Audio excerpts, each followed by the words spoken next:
Now, about NATO's expansion to the east.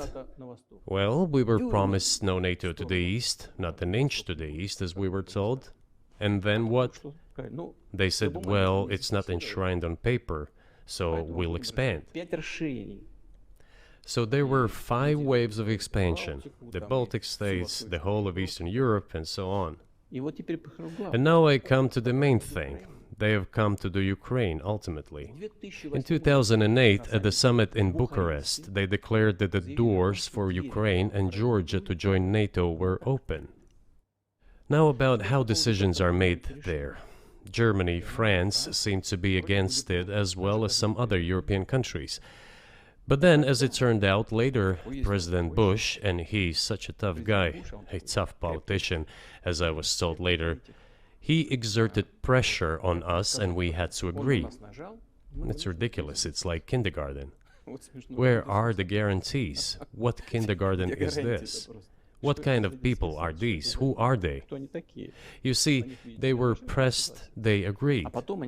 And then they say, Ukraine won't be in the NATO, you know? I say, I don't know. I know you agreed in 2008. Why won't you agree in the future? Well, they pressed us then. I say, why won't they press you tomorrow? And you'll agree again. Well, it's nonsensical. Who's there to talk to? I just don't understand. We're ready to talk. But with whom? Where are the guarantees? None. So they started to develop the territory of Ukraine. Whatever is there, I have told you the background, how this territory developed, what kind of relations there were with Russia. Every second or third person there has always had some ties with Russia. And during the elections, in already independent, sovereign Ukraine, which gained its independence as a result of the Declaration of Independence, and by the way, it says that Ukraine is a neutral state, and in 2008, suddenly the doors or gates to NATO were open to it. Oh, come on. This is not how we agreed. Now, all the presidents that have come to power in Ukraine, they relied on electorate with a good attitude to Russia in one way or the other. This is the southeast of Ukraine. This is a large number of people. And it was very difficult to dissuade this electorate, which had a positive attitude towards Russia. Viktor Yanukovych came to power, and how? The first time he won after President Kuchma, they organized a third round, which is not provided for in the constitution of Ukraine. This is a coup d'etat. Just imagine, someone in the United States wouldn't like the outcome. In 2014? Before that. No, this was before that. After President Kuchma, Viktor Yanukovych won the elections. However, his opponents did not recognize that victory. The US supported the opposition, and the third round was scheduled. What is this? This is a coup. The US supported it, and the winner of the third round came to power. Imagine if in the US something was not to someone's liking, and the third round of election, which the US Constitution does not provide for, was organized. Nonetheless, it was done in Ukraine. Okay, Viktor Yushchenko, who was considered a pro-Western politician, came to power.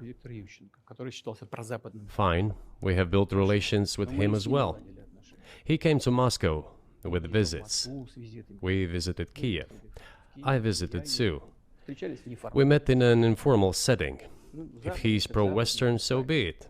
It's fine. Let people do their job.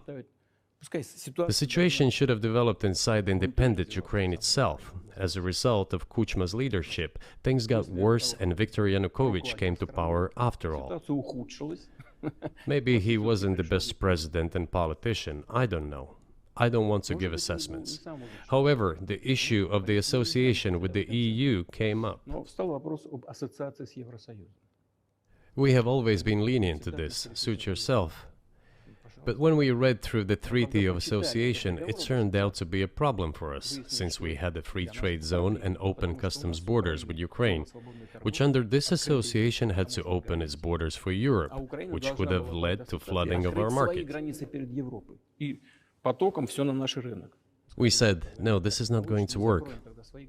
We shall close our borders with Ukraine then. the customs borders, that is. Yanukovych started to calculate how much Ukraine was going to gain, how much to lose, and said to his European partners, "I need more time to think before signing."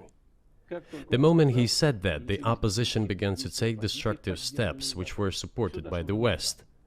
It all came down to Maidan and a coup in Ukraine. So he did more trade with Russia than with the EU. Ukraine did. Of course. It's not even the matter of trade volume, although for the most part it is. It is the matter of cooperation ties, which the entire Ukrainian economy was based on. The cooperation ties between the enterprises were very close since the times of the Soviet Union. One enterprise there used to produce components to be assembled both in Russia and Ukraine and vice versa. They used to be very close ties. A coup d'etat was committed, although I shall not delve into details now, as I find doing it inappropriate, the US told us. Calm Yanukovych down, and we will calm the opposition. Let the situation unfold in the scenario of a political settlement. We said, all right, agreed, let's do it this way. As the Americans requested, Yanukovych did use neither the armed forces nor the police, yet the armed opposition committed a coup in Kiev. What is that supposed to mean? Who do you think you are? I wanted to ask the then US leadership. With the backing of whom? With the backing of CIA, of course. The organization you wanted to join back in the day, as I understand. We should thank God they didn't let you in. Although, it is a serious organization. I understand. My former vis-a-vis in the sense that I served in the first main directorate, Soviet Union's intelligence service. They have always been our opponents. A job is a job. Technically, they did everything right. They achieved their goal of changing the government. However, from political standpoint, it was a colossal mistake. Surely it was political leadership's miscalculation. They should have seen what it would evolve into.